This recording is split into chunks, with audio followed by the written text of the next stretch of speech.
Welcome to MIA2K, your ticket from Miami to Seoul. We're Kathy and Laura, and we're so happy you could join us today. You probably know us from, just kidding, you don't know us yet. We're just two Miami girls with obsessive fandom tendencies who fell into the inescapable void of Korean entertainment. And we're here to share our insights and spill all the tea only grown fans like us can enjoy. We've done all the research and acclimating so you don't have to.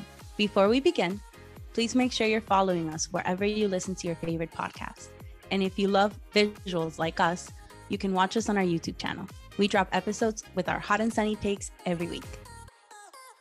Hi, guys. Hey. So for those who may be unfamiliar, K-pop idols are not allowed to openly date or be in relationships. And those who make the decision to prioritize their love lives risk losing their fans, market value, and even their jobs. So we have a lot to talk about. We're jumping right into this controversial topic. So take it away, Laura. So we're going to be breaking this episode down into little sections. Our first section is the theory of dating bans, right? So what exactly is a dating ban? It's literally what it sounds like. A lot of the big companies have clauses in their K-pop idol contracts that says that they can't date for a certain amount of time. So for example, JYP, you can't date for the first 3 years after your debut. For YG, it's a 5-year dating ban. I haven't been able to find anything on HYBE. I don't know if they have a dating ban or not, even if they don't have it specifically in their contract. Dating is a big no-no in idol culture. Idols are supposed to be perfect. They're supposed to be people that we look up to. And apparently people that we look up to are not supposed to date. I guess there's money in the fantasy of us being able to possibly date them. So if they're not available for us, then that makes me not want to spend money on them, apparently, is how they think this works. And it actually might work like that. That's what JYP, like the person of the company, that's what a JYP says, that when he debuted, he was open about dating, and he says that made him take longer to become successful. That was his problem, according to him. That's what he says. I may be getting it wrong, but he basically said that it made it harder for him, and he wants to make sure that everybody that is under his company is able to be successful as fast as they can and start making like actual money. I'm sure he says that was a problem, but I don't know if he's like unaware of that not being the problem. Well, we say that now in 2022, like, I don't know how people felt about him. I'm pretty sure they didn't feel the same in like 1953 when he did. Not 1953. I mean, I don't know. I came into, I'm coming into this conclusion based on like reaction videos that I've seen and just like how much fun people make of him and how he was basically like a failed idol, but like he's a great manager of his company. So I mean, my personal opinion from his very few songs that I've heard and from Changbin being like, I don't like his music. I don't think it was like exclusively about his dating life is what I'll say. Right. But that he mentions that as a reason. And he actually, before it was actually a 5-year dating ban, but they changed it, or JYP as a company changed it to 3 years because he said 5 years was really not realistic at all. So one of the main issues with idols dating is, like Kathy said, people built this fantasy that these idols that they don't know have never met, probably will never meet, like are in some sort of like relationship with them. I honestly, I've tried to like understand where it comes from, but I can't do it. Not just that, but remember when I first started getting into the content on TikTok and on Instagram, there was a lot of, would this person date me, or would idols date a certain body type, or would idols date a certain race? And they would be like, I'm sure Johnny from NCT would date me, and I'm sure this one would not. And it's like this fantasy of whether or not the idol is attainable to you. And if they're in a relationship, they're not attainable because then you'd be a homewrecker. So it just makes you kind of like not fantasize or not want to spend money on their photo cards, I guess, because you can't actually date them. So it's odd. I'm with you. I can't really I don't really see the parallels there. Yeah, that's very true. And there is a lot of content like that. And to me, it's kind of funny because personally, it was hard to date in the real world. Let me tell you guys, it is not easy. It's hard. There was about 26 years of a dating drought. Loud. You know how they say you go to college and that's when you start dating? Yeah, no. So well, but now you're happily married, so yeah, but it all works out. It wasn't easy. So right. Me even thinking these girls do, even when I was 23, 24, me thinking, oh no, this incredibly good looking rich man, for sure, he saw me walking on the street, he'll be like, hey yo, start dating. When I couldn't even get a date from Pepito Juarez at my college. I'm sorry. Oh no. That's a great point. That's a very fair point. Dating is hard enough for real people. Imagine adding a layer of trying to meet someone for a date and they are beautiful and perfect and rich and talented and 20 million miles away. That part. A whole 13-hour difference. They're literally living in 2023 and we're in 2022. Technically 2 years ahead because Korean age. Fully, yeah, they're living in 2024. You're right. You're so right. Oh, I don't know if the president changed it officially yet, but for now they're living in 2024. At least I'm just glad they have really, really, really great opinions of themselves. I guess I'm just missing that. Yeah, no, when I watch these girls on TikTok and the ones that are would they date a short girl or a tall girl? Because a lot of idols say that their ideal type is usually shorter, someone they can protect, especially for male idols and stuff like that. But it's some of these people that I'm girl, the confidence that you have, I admire it. You're on TikTok with no makeup on. You just woke up. You're you have that voice that you literally just woke up. You rolled out of bed and you're out here telling me about how Namjoon would so date you. I'm damn, I really want to live with that level of confidence. I really do. But it wasn't for me. God said, no, not you. Not me either. Truly not me either. No, we're not delulu like that. We're delulu in different ways. 100%. I also think it's funny because one of the ways that the idols run away from answering questions about their ideal types, because it's always someone that they can protect and someone that is nice. Bitch, that's everybody. We know that's not your no. Everybody has a type or everybody has preferences, and it's not just, oh no, as long as they're nice. But anyway, one of the ways that they try to go away so people don't really ask them that much is when they ask, oh, who's your ideal type?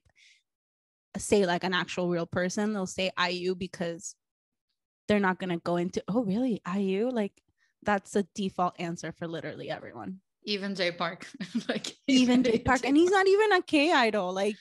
Nothing. He doesn't have to say that, and it's just an easy answer that everyone can just pull out of their pocket and say that, because it kind of ends the conversation right there. I think they were asking Honey J about if she had dated Jay Park, and she goes, his ideal type is IU. He would never date me. It's good for even the people on the periphery to be he would never date me because I'm not even qualified in his type. Conversation over. That's it. It's done. Which Honey J is beautiful, gorgeous, talented, everything, the baddest in the freaking game. She posted a picture this past week and I was like, she's gorgeous. Right.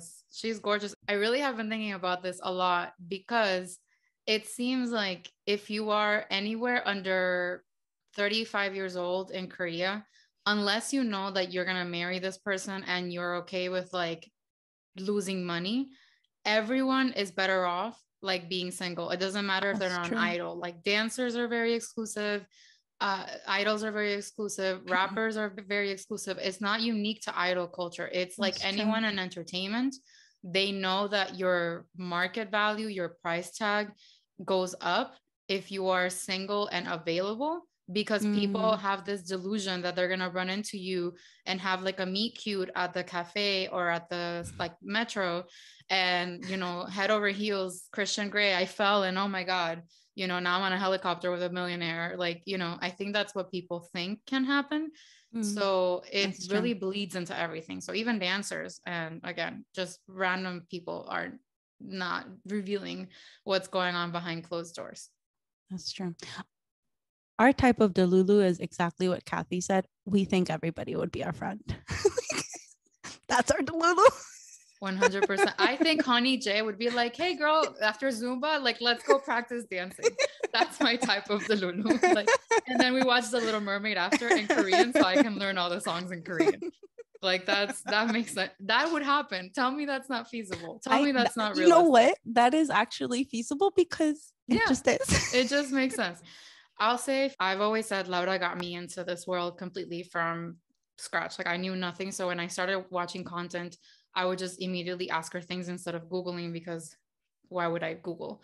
I knew she knew everything. So I was like, first there was like this huge culture shock around the lack of dating and the lack of, you know, romantic lives, because in the West, we've always kind of known people date, and there's public couples. There's like the, you know, when Justin and Selena were dating, it was Jelena, and like there's the relationship names, the ship names. It raises their market value here. Yeah, it's like, oh, the couple, the, you know, Anuel and Karol G, now they can go on tour together, and like, you know, that didn't work out, but for a little bit it was almost a gimmick, like you said, like it raised their market value together as a couple. So here it kind of works the opposite way. So yeah, lots of huge culture shock. At some point when Laura would be like, no, they're not allowed to date, I was like, Laura, these men and women have physical needs, like biological needs. And she's like, Kathy, it's okay. They have a way around it. And we'll talk about that in a little bit. But my biggest thing was like, wow, South Korea's NDAs are really tight, because here in the States, information gets out all the time. Like nobody cares about NDAs. Like TMZ is around, people find out about things. Like things don't really stay secret. If you're relevant, nothing will stay secret. Really. Like nothing. Like hello, Beyonce and Solange and Jay-Z's elevator thing, like, you know, it doesn't matter how much money you have, like things will get out. So it blows my mind the level of like people in Korea actually take that seriously, like the NDAs and things like that. And then there's Laura mentioned agencies like YG and JYP that have their established dating bans, and then there's other agencies like KQ that allegedly doesn't have a dating ban. Which is great to hear, but we wonder how much of that is really true, or if it's just the agency trying to save face, because it's, you know, none of the members are openly dating anyway. So it's like, oh, you say that there's no dating ban, but whatever it is, it's just curious. And the last thing that is really intriguing to me is, again, this never happens in the West. I've never seen this in the West, but the whole, like, you really are so against idols dating that you would rather believe that they're dating each other within the group. And that's how like shippers came to be for so many of these like groups. I'm like, I never saw the Backstreet Boys and was like, yeah, Nick not better be seeing any girl. I think I would rather him be with Kevin or Brian. Like, no, that's not how this works. But all these people are like so determined to be like, the members are married and then have their shipper names and stuff. And that really, really just blows my mind through and through. One last thing that I want to mention that I forgot to mention when I was talking about the companies that I found super interesting. SM. I all the articles that I saw, and even Isuman said that he actually encourages dating within the company, because he says that if they're dating within the company and the company knows, it's easier for them to control what kind of information comes out, because their dates can actually be inside of the company or can be company sponsored in a way. So it makes it easier to have control over what gets out. So they encourage dating within the company, they discourage dating outside, which is interesting. Everyone has their own way of going about it. So right. So now that we talked about the theories and the definitions and all that stuff, we're going to talk about dating bans in reality. What actually happens when these things are established, or how idols move about within the real world of the dating ban. So in general, we think they don't really work. It is not something that gets the results that the agency wants for the most part. It breeds secrecy and I guess like a little bit of distrust too, because every time that these idols go on interviews and they're like, do you date? And they're like, no, we don't. It's like, the delulus buy into it because they want to, but we are like, yeah, right, sure. And then Laura told me about this when I was asking about, girl, the biological physical needs, what is going on? Please, like, tell me that there's a way of going about this. And she says that, well, she's read that there's dating rooms within like the channels and the agency buildings and places like that, so the idols can interact safely and have their private time without being seen in public or without risking their careers.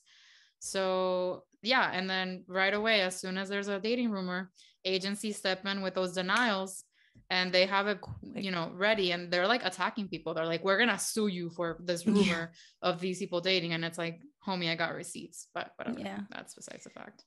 It's funny to me because even though dating is frowned upon, I've heard a lot, and not just in like articles, but like in webtoons and K-dramas about sponsorships, which is basically idols either themselves exchanging sex for work, or even the company selling their idols to wealthy businessmen and women for sex so they can get like work. So to me, it's kind of like annoying that like everybody knows sponsorships are a thing, but everybody likes to pretend that dating isn't. Like, how is one worse? Like, how is dating worse? Again, I really think it's just that price of the fantasy. That's what it is. There's this video that I saw on Twitter fairly recently of JYP interviewing EXO members on stage, and he goes,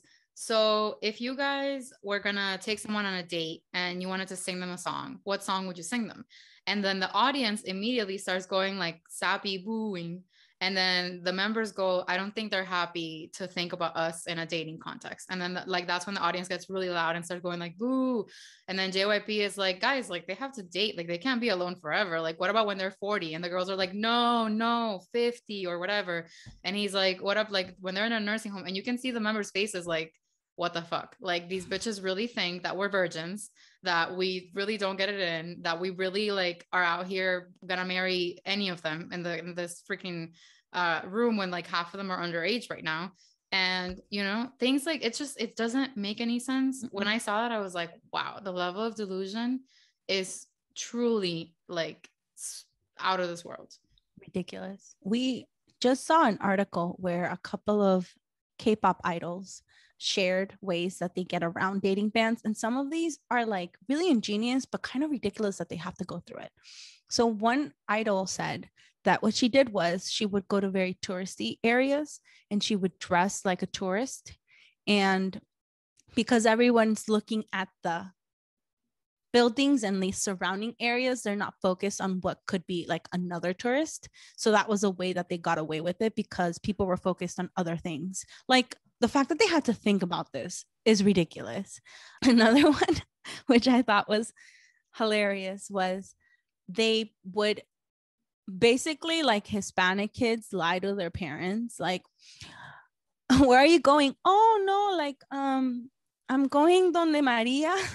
When you're out at 5 a.m. in the club. Like they're basically using excuses like exercise or classes or something like that in order to hide dates, which okay for like a 16-year-old, but like when you're in your 20s, I don't know. Wild. It's a lot. And I think one of the other things that really bothers me about the whole dating ban reality is the fact that the fans think that they're entitled to know the private lives of these people and that they're entitled to information. So now whenever there's a story or some like breaking news about an idol dating, now the fans demand, it's a demand, it's not like, you know, even a question would be inappropriate, honestly, but they genuinely demand clarification. And that's not the worst part. The one that really angers me is the apology. Because same. Because how dare you like force someone or expect someone to apologize for living their lives, literally, and being happy. Like being an idol is so hard. The trainee process is so bad.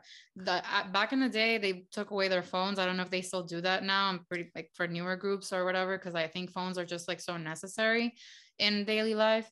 But you know, these kids like sacrifice so much to become these amazing artists and to put on amazing shows, and that's all. That's, you know, there, it's an even exchange. You pay for a ticket, you pay for an album, they give you great art. That's where it ends.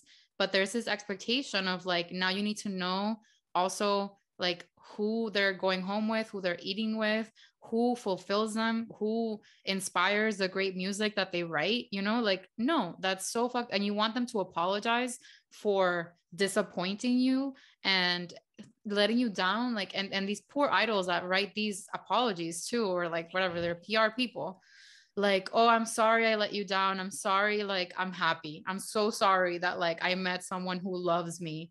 Like, bro, I hate that so much. It gets under my skin like so badly. And you know, idols here and there, at least the different groups and different companies have, like you said, different standards. Like with SM and with JYP and whatever, like you can still see some girl dancers in the mix when like for things happening. But in the case of BTS, like they haven't been able to peacefully stand or like exist next to a Korean woman or a Korean single woman since like what, 2017, 2018. Like no female dancers, no backup singers, nothing. Like only if it's in the West or only if it's a Western person, it's like okay for, you know, people to see them hanging out with women. Or like if the singers, like the backup singers, are 3 stories over them and there's literally no way of interaction. Like that's ridiculous. That's what we saw at the for PTD Seoul, because we were looking for the female dancers since they had them here, and I was like, oh look, Laura, they're like in the 3rd floor. Like that's the only way that, because you know there's no elevators and they don't see each other backstage.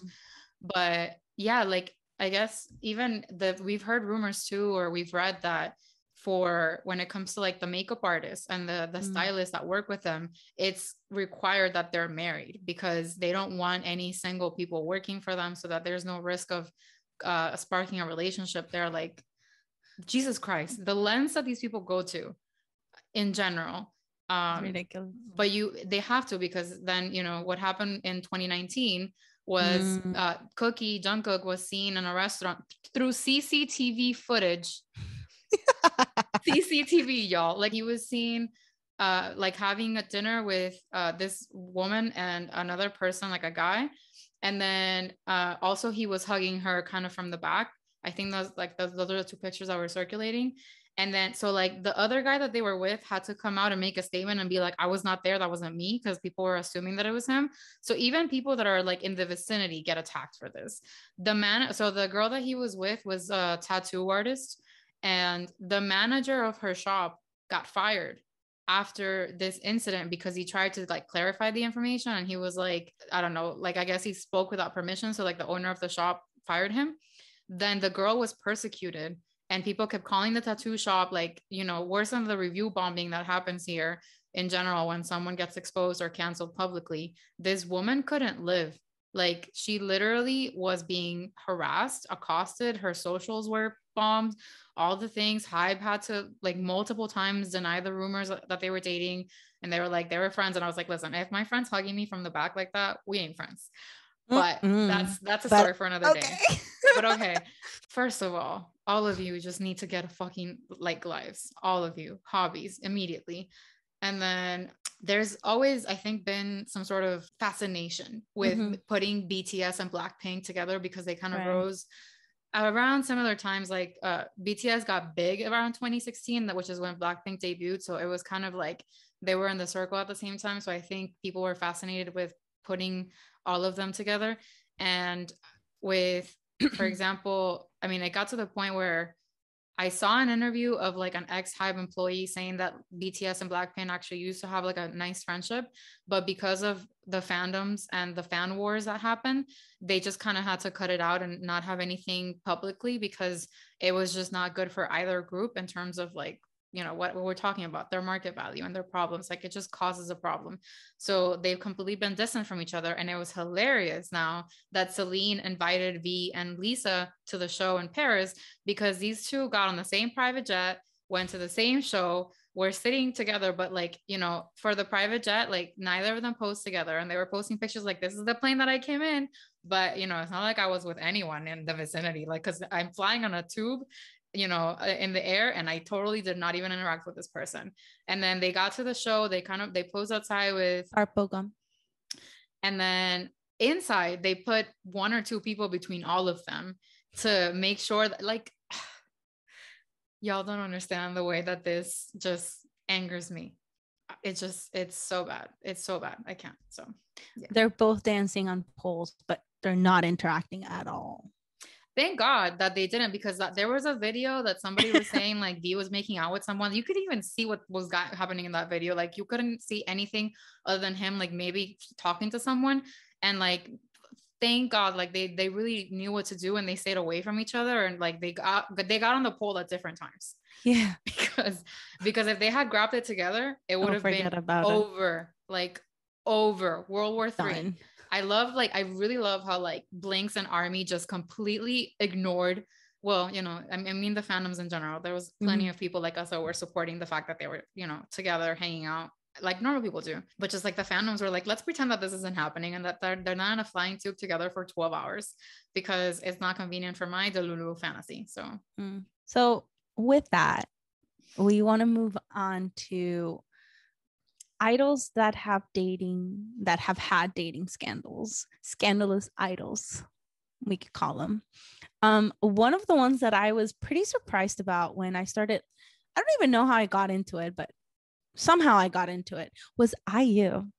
In 2012, she had a scandal. I mean, she's had a couple of them, but this one was the one that like jumped out at me. IU had a dating scandal with one of the Super Junior members, Yeonhuk. I'm probably butchering his name. I'm sorry, my guy. But like, it was weird because she by mistake posted a picture where they were together and he was without a shirt. So they never said that they were dating. They never said that they weren't dating. They never apologized. They just kind of like hoped it would die eventually. And it eventually did, but it was just kind of weird because like the picture was definitely not friends, but it was just kind of like unexpected, especially because of their age difference. IU was like 18 and Yeonhuk was like 26 or 27. So they just kind of left it at that. I mean, she had other scandals where her type is older men, where she's dated older men, 15 years her senior. But I was just surprised to find out about her, especially with a Super Junior member. Like, I'm telling you, Super Junior, it just always surprises me. Like, I never know what I'm going to get. Ever. Never let them know your next move. That's honestly that's their life motto. Like that's how they live. Truly. One that I also wanted to highlight was Kai Ipore. He's been vilified for being hot and having girls throw themselves at him. Like, I mean, listen, he was literally bred for it. Like, that's what I'm saying. If he doesn't have sex with half of Korea, why was he even born? Not just Korea, but like the world. Like, what was the point? What's the reason? Like, he's so hot. He's so perfect. He's so charming. He's so good. Let him like just do what he was meant to do. I'm pretty sure part of his training process was like how to be hot. Like a whole class. But then he can't act on it. Like, right? It's so stupid. So I want to bring up Kai because he's had two really big, I guess you could call them scandals. His first one was with Crystal from the group FX. And that one to me was kind of surprising because they had been friends for a very long time and they had always shown themselves together and interacting and whatever. And once it broke out that they were dating, people were actually like congratulating them. And it wasn't so much like, oh my God, you broke my heart. So it was kind of interesting to see that it wasn't all bad compared to when he started dating Jennie from Blackpink, that literally everyone wanted to kill both of them. Like, I think their personal stocks plummeted because of it. And like, to me, it's because secrecy just doesn't bring good things. Like, I understand some secrets are necessary, but in terms of like dating, secrecy just doesn't bring good things. And I think that's the key difference between both relationships. Like with Jennie, it was kind of like out of nowhere for a lot of people. And I guess that hurt them. I don't know. I So that think was just, Jennie has a lot of like people who hate her for no reason, just for her living her life too. So that's that true. wasn't who they wanted for Kai. It's like, That's fine, true. I'm delusional and I'm not gonna be with him. But if I'm not gonna be with him, then she can't either. It was very targeted. So That's true. And lastly, another one, or the final one that I really want to bring to attention, because he's my bias and I love him. Baekhyun. He had a dating scandal with Taeyeon from Girls' Generation, which like, she's beautiful, like, and he's beautiful. But apparently, like with them, they had been dating for almost a year when they got caught by Dispatch or whatever. And like, it was a whole thing. They both apologized publicly. Like they posted notes to their fans and everything. And like, for what? Because they dated after apologizing for like a year after. So it's so funny to me that they have to apologize. It's not going to make them break up. I mean, like, they're happy. no, but it's also like, for someone like me, words mean something, words have Right. meaning. So these idols are basically brainwashed to believe that like their private life and their happiness can be the end of their careers and can be detrimental to them, making them apologize. And maybe behind the scenes, like the company's like, don't worry about it, we're happy that you're happy, we just have to say this and we don't really mean it. But like, knowing how literally stock plummets when things like that happens, it's like, that they actually are scared shitless and that they don't enjoy their lives and they don't live to the fullest because of things like this. So to me, that shit would affect me. Like I would be, the guilt that they must be feeling at all times. Yeah, that's like, true. It's not, I want none of this. And like for him, he's been one of the most popular members in EXO. And for him to have this scandal to go to literally being one of the most hated with Kai, because it kind of happened around the same time, I'm pretty sure he has to be traumatized. One of the like things that like kind of piques my interest or makes me kind of go like, the fuck, like pick a lane, people, is Heechul. Like I'm pretty sure he's had like a trillion dating scandals, and even if they're not dating scandals, they're like, he's like a freaking flirt. I don't want to say he's A whore. No. I know he's a whore. 100%. He's a whore. Yeah, he's a whore. And it hasn't affected his like value as an entertainer. Like he is so sought after for variety shows. So it's like, make it make sense. I mean, at this point, he's 39. Like, it is what it is. So. But even when he was younger, like. No, I know. I don't know about when he was younger because I really didn't look into that stuff. Like, I know, I think last year he was dating Joy, right? From Red Velvet. And then they broke up. And I feel like that would affect the girl more than him, like whomever he dates, because first of all, he's dating way younger. And groups that are, It didn't even. It didn't. No, I was very surprised that it didn't, because I was like, oh, wow. Okay. So like this can happen. Like there are confirmed dating things now. And yeah, he's a mess. Like he's untouchable in some way. Yeah. It's weird. There's people like that. I researched this part a little bit. So one of the things that blew my mind was when I was researching like dating scandals in the K-pop world, was so Taeji, nobody knew he had been married for 9 years until they went to divorce court. Like, how does that even work? Like, He did it right. He was a blueprint for everything. That's insane. Like you find out, like, and that just blew my mind. It honestly blew my mind. Good for him, I guess. Or I guess Except not, it 'cause was a didn't work really out. messy divorce. Like, not that good. But It it is was what it just is. And now this last part is we're going to be talking about idols that are currently in a relationship and thriving, question mark. I don't know, because it depends on the public, you know, and their delulu selves. So Laura, go for it. okay. This one. When I first found out, I was a little pissed off because like I was just pissed off. So Chen from EXO, our guy is married and has 2 kids. When people first found out that he was having a child and getting married, his career literally almost was like erased, deleted, gone.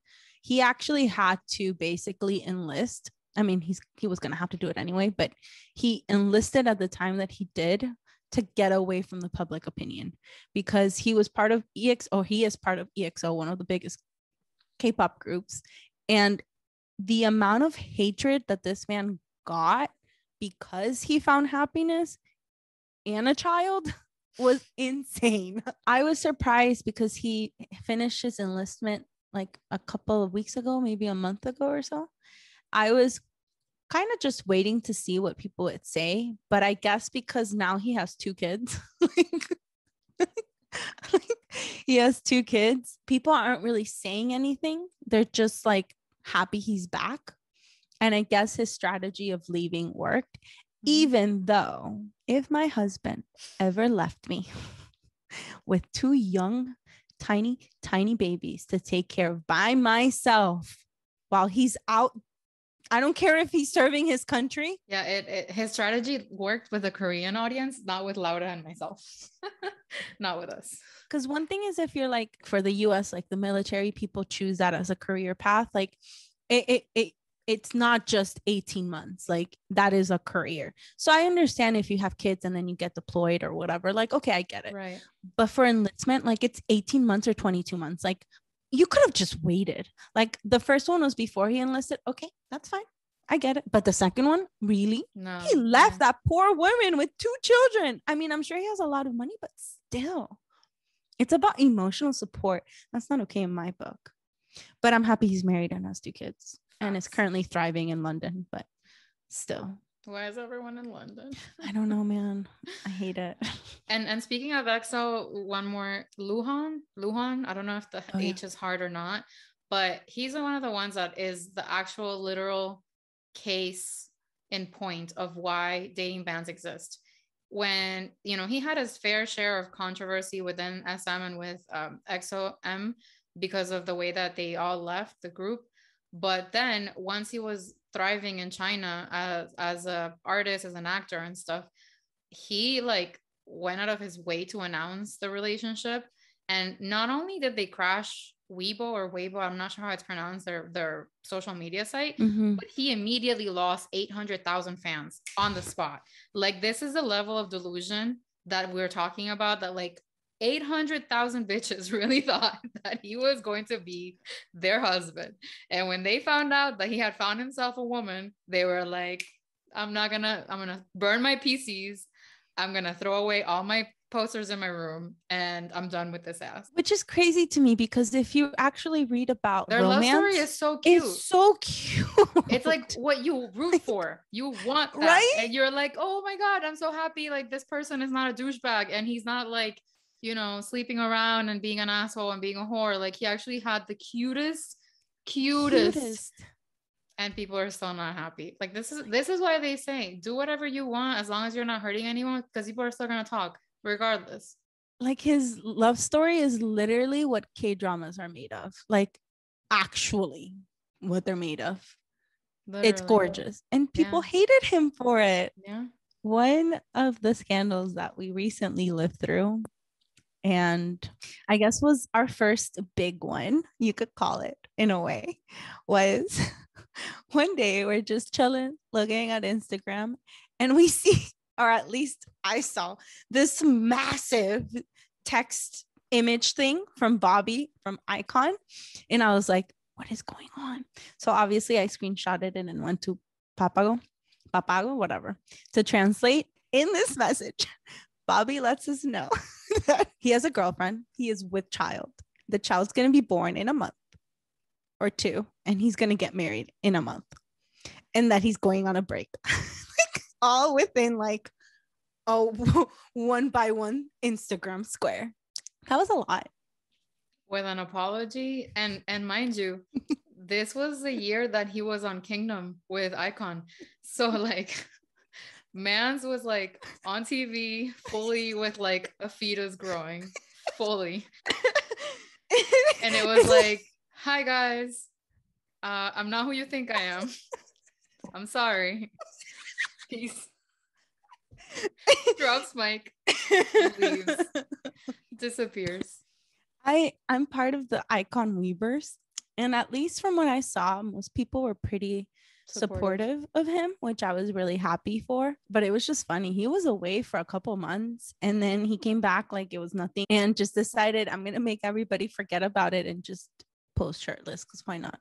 Yeah, I was gonna say the other day he posted up outside the store, and like I'm just minding my own business, swiping left on this carousel, and then he's like outside a shop, and then the next picture he decided to pull his shirt up over his head and just like show his washboard abs, and I'm just like, okay, dad bod 2022, like showing them kids how it's done. Wow, it was I lived. And I do think it has to do with the fact that he probably came up through Show Me the Money, and he wasn't like the typical idol that people see. And maybe he's not like the cute little like angel face 15-year-old forever, person. Yeah. So it was just different for him, like the way that the public perceived him. So they kind of let him get away with it. But yeah. That was a lot. It was a lot. We were like, did this just happen? Is this what I'm supposed to do in real life? Oh, hey, parents. Not only do I have a boyfriend, but I'm pregnant. I'm delivering in a month. Here's the invite. Y'all gonna bring baby shower gift, wedding gift, and all the things. You can meet my girlfriend at the wedding. Honestly, it's crazy. If you guys ever hear me talking about Cube being trash, it's most likely because of Hyuna and Don. I really hate Cube Entertainment for many reasons, but they're like the main one. They were happily working as professionals in their respective boy group and girl groups. And then once the company found out that they were together, it was literally over for them. And they got fired from their groups, and they had to leave the agency and be basically like pariahs in Korea. And I just can't even imagine how they felt, because when they're in these groups, like you spend years training with these people, then you spent years being an idol with these people, you get to know them. On the off chance that you actually like each other, and it's not just for the camera, it's so hard to then like have to separate. You can't be associated with them, and these are like probably your friends, your support. Like some of them, most people are from out of town, they're like their families don't live in Seoul, so like this is their family. And then you have to like out of nowhere just move out of the dorm or whatever, and you can never speak to them or be seen in public with them again, because then like their reputations go down, and then the group is affected because they lose a member. Now all the choreos have to be changed, some of the songs have to be re-recorded, or the parts have to be redistributed. Like the extent to which this thing is so poorly managed in general, it's just so bad. And I'm happy that the both of them found a home in P Nation, much after whatever happened with Cube happened, and that they're still happily together. It's been 7-8 years at this point. And they just got engaged a few months ago. They're traveling around. The other day they posted like they're living their best lives, clubbing and drinking and having fun with their friends, being their weird selves. So we're really happy for them that they've managed to make it work and keep their careers and stay together, because that's the biggest fuck you that they can give to anyone, Cube or otherwise. But yeah, they were a really sad story for me. Like I can only imagine what they went through at the time. It must have been really hard. And to me, it's fucked up for Cube to pretend that they didn't know that they were dating, because they were part of like a subunit or a trio. And like when you see videos of them three promoting their music. I think it's 3H or H3 or something like that. I can't remember right now. Yeah. You can 100% tell that these two fuckers were dating. Like that other man was the third wheel in every single interview. And I felt so bad for him every time I see anything related to them. And like, it's just fucked up that Q pretended, oh no, we did not know. Oh no. And like just threw them literally to the curb. Under the bus, fully. For what? Fun fact. When Laura was bombarding me with K content in 2020, trying to get me to buy into this lifestyle, and I wasn't really paying attention, she knew that the weight of my heart was to get me on the cultural level and on this interesting historical stuff. So she sent me stuff of Hyuna and Dawn. She's like, these got kicked out of their agency for dating. And I was like, what? And like, that's when I would actually get engaged and like talk about it, because it would fascinate me to just, again, the culture shock of it all. But yeah, so just happy for them, their weird selves. That's fine. Okay.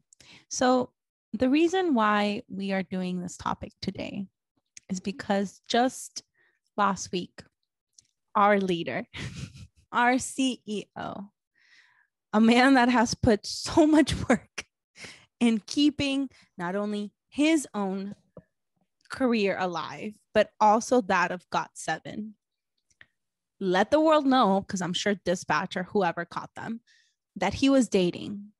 And the amount of annoyingness that has happened ever since that is just ridiculous. Like ridiculous. Like, guys, I'm having shortness of breath, and I'm pretty sure it's because I'm so pissed about this whole JayB delulu situation. Like, first of all, let's start with the fact that Laura and I are both JayB biased, okay? If you can expect someone to be delulu about this man, it's us.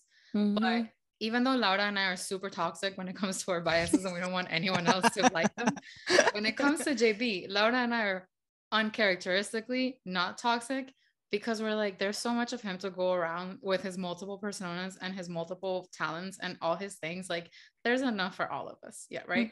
So that's the first thing. Laura and I should be very toxic and should be very delusional, but we're not.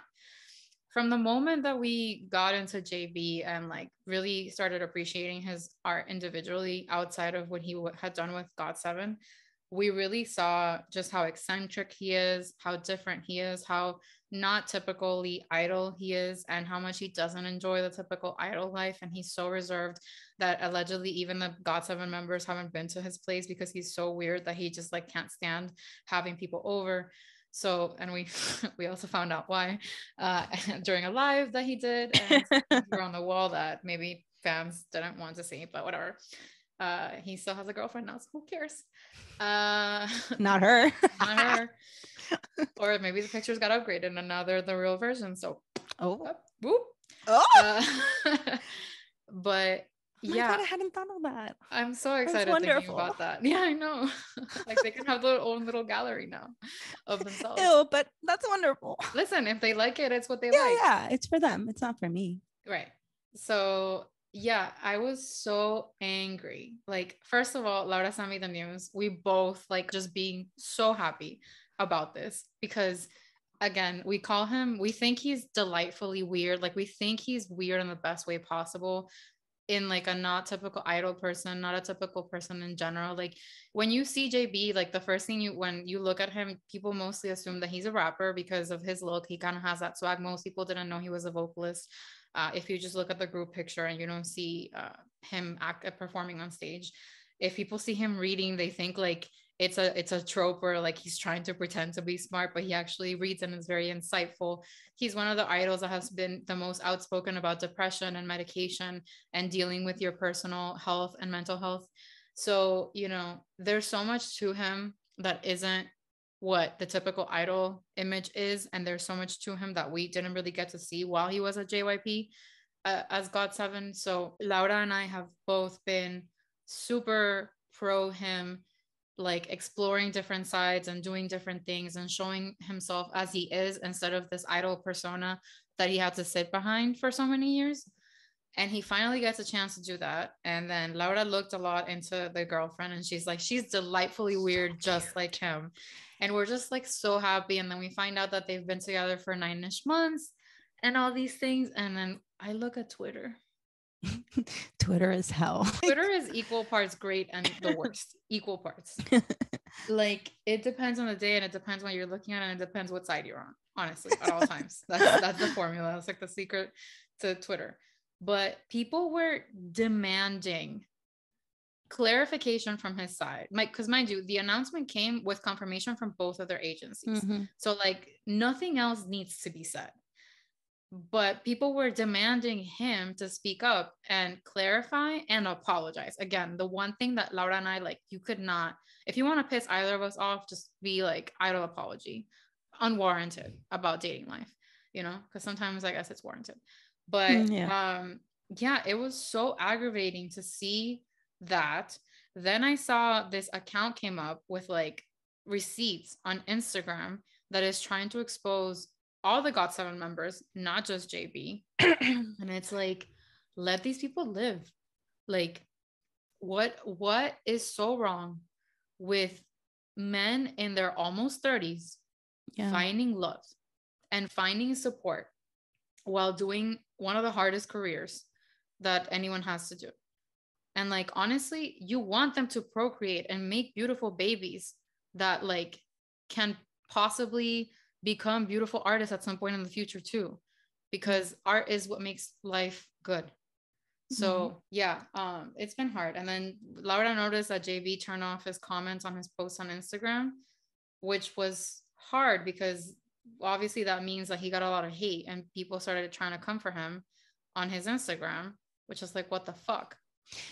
And it bothers me so much because he was literally just allowing us to see how playful he can be on Twitter, on Instagram. Like, he was literally just showing us a little bit of who he is as a person. I love his music. His music outside of GOT7 is beautiful. Like the stuff he did as Def, which honestly, after hearing his album that came out earlier this year, obviously that fucker was in love. Like, it's beautiful. Like, we talked about it. I'm not even like a sappy person. And I was like, oh my God, this is so cute. Like, of course he was in love. His music is beautiful, but he was always, at least from what I've seen, the most guarded out of all of them in terms of showing us like who he is as a person.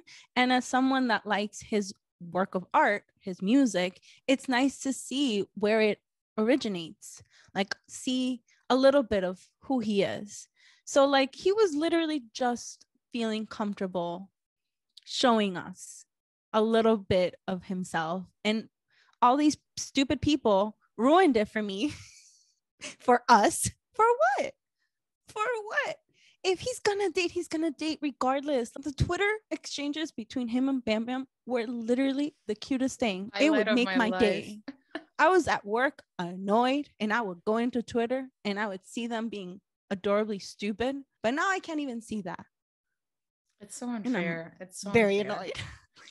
No, really. It's like in the real world, you're born, you grow up, and then like everyone's just like, who are you dating? When are you getting married? When are you having kids? When are you gonna have another kid? Like, life is all about having a family. Like, that's literally everyone's biggest aspiration or whatever. And then for these idols, the fact that many of them don't get to start till they're like 40 or like later, with actors too, like, you know, freaking get married and then like get pregnant right away because they're already kind of like biological clocks are ticking. It's so bad. And she is not only delightfully weird, she's freaking hot as hell. Like, that's exactly what you would want. That's what he deserves. Right? He's not even a K-pop idol anymore. He's not. He has the right to do whatever he wants. It's like, we normal people get pissed off when we go to a family event and all anybody can say is, y el novio, oye, isn't it a little late? Where's the boyfriend? Are you not dating? And then if you're dating, and when are you getting married? Like, if we get annoyed by that, why do we think it's okay to ask people that we don't even know? Like, these things. Like, and don't say, because people will respond like, well, they're in the public light, so like it's part of their job. No, it's not. No, the fuck it's not. Like, it's really, really genuinely not. I like what you said earlier. They're giving us art. We're that's the interchange. That's the exchange. Art, That's it. money, We love. we get music and music videos, and we get concerts that heal us, and things that take us out of our 9 to 5 grievances and our own drama in our lives. We like get to heal watching them produce their best work and keep growing as artists. And we pay sometimes to buy multiple albums and go to concerts and buy the resale tickets instead of the face value because Ticketmaster hates everyone. So, you know, that's it. That is the exchange. That is where the line is drawn. But a lot of people don't seem to know that. And the Korean idol industry has made that a business model, and they've been profiting off of that business model of the fantasy. So there's no intention of changing it anytime soon. I hope that with, you know, JayB and whomever else decides to come forward with their relationships soon, that starts changing, because I feel like, you know, it's time. There's a lot of things that need to change in the idol industry in general. And I think this one is a priority, like for it to change right away. I agree. Because Laura and I are very annoyed right now, and we don't want to close the episode on such a negative note because of people being the fucking worst. We want to talk about what we hope comes in the future, in the near and long term future, what changes we think can happen, and, you know, what we hope that we see across the board reflected in, you know, the idol world. Because many of our idol friends, my delusional ass, our delusional ass. I'm thinking Namjoon is my friend, and then he just posted that picture of when he went to see that play, and like the girl was in the picture and posting as well. It's like, you know, Laura sent me that picture, and she goes, "Our people are gonna be okay." Namjoon's posting next to a woman, and I was like, "I know, girl." And I sent her, I think, a double emoji, and I was like, "Yeah, let them all burn." Like, I want people to just, you know, be mad, stay mad, because they're stupid. But Laura, what do you hope? What do you think can happen from what you've seen? I hope that it just becomes normalized. Like, there are couples who are thriving, especially like, for example, Hyuna and Dawn. They've been able to sell the relationship, which, you know, shouldn't have to, but they seem to want to. And that's okay. Like, we should just accept. I hope that in the future we'll accept with whatever the idol is ready to give us, right? And be happy with it. If they're happy, we should be happy, because it means that they're going to be making good music for us. Like, I know I keep going back to JayB, but that album was beautiful. Like, I know I've said it not just in this episode, but in other episodes. Like, if I can continue getting that, I am so here for it. Like, bring it on, take all my money. Like, I just hope it just becomes normalized, that we hear it and congratulate them and move on, because it really, it's not going to remove anything, and it's not going to, well, actually it might add, because they might make beautiful music for us. So there's more positives than negatives. Yeah. And that's it. I think one of the reasons, and one of the things that I've seen, one of the arguments that I've seen for agencies to continue with these medieval, at this point, policies is it takes a lot of money to put an idol group together and to make them succeed. They have to train, there's a lot that goes on behind the scenes of the machine, a lot of people that are on the payroll. And we can see just how agencies, like, you know, now 17 with the song Cheers was talking about how they took pledges from a basement to a building kind of thing. Like, there's a few cases like that of idol groups that make their agency what they are, and that they're able to hire a lot of people, give jobs to a lot of people. So I understand to some degree that an idol fucking up can also influence or have an impact on the meals that other people can have in their homes because they work for the company. I get that. But the longer we perpetuate this whole no dating thing, then the longer it's going to be a problem. If they decided to like just openly date and have a regular artist life, like here in the US, when Beyonce and Jay-Z were dating, we rooted for them. Justin and whomever he was dating, we rooted for them. You know, if there's money still to be made. It doesn't mean that you're not going to make any, like, the money. So, and people are going to break up, and people are going to make mistakes, and people are going to date people that others don't like, whatever. But like there has to be a roundabout way of figuring out how to still sell some sort of fantasy to the audience, but let these people live openly happy lives, and that they can go to a restaurant and go on a date with their significant other. Because like fuck, just those rooms and those agencies, I'd be grossed out to walk into those rooms, to be honest. What goes on in there? Fuck around and find out. Pretty So much it. so What else will you do? ugh, It's like Room Raiders with the black light. literally no one walk in there with a black light, no one. So let's let people, let's, love is love, and let's let people be happy, and let's stop being homophobic, and let's stop like shipping disgustingly. Because also like these idols in the groups, they've known each other their whole lives since they were little, and like they're probably have these like brotherly or sisterly bonds, and y'all are out here like saying disgusting shit about the way that they laugh with each other or look at each other or do like skinship, because that's already different from the Western side too. Like, let's let people live their lives and let's enjoy the music that they give us, because that's literally all that they're supposed to give us. So I agree with that. And with that, thank you so much for listening or watching. We hope you enjoyed this episode. Let us know what you think. DM us. Leave a comment. Thank you. Leave a comment. We'll be happy to have a conversation with you. Yeah. And we're going to have a poll on our Spotify podcast to take your opinion on what do you think about idols dating, because maybe you are one of the delulu ones that don't want them to date. So we want to hear from you too. What's the tea? Tell Why us. you think that way. Yeah, let us know. If you know for a fact that you're gonna end up marrying them, and that's you're sticking to your guns, we want to know. Tell us your plan. Tell me your plan. Laura's married and off the market. She doesn't need to know. I mean, yes, but I have friends. Well, I'm the only friend that you should be focused on for this. True. None of your friends appreciate K-pop, okay? They don't, but they appreciate good-looking men.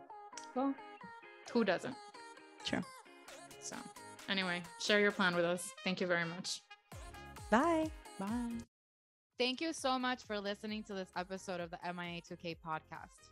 We have lots of great content coming up ahead, so please don't forget to follow and subscribe to our show on Apple Podcasts and Spotify. And if you enjoyed our episodes, please rate us 5 stars. And for the real-time tea, follow us on Instagram, Twitter, TikTok, and Facebook by searching for @MIA2K podcast. Dale. Bye.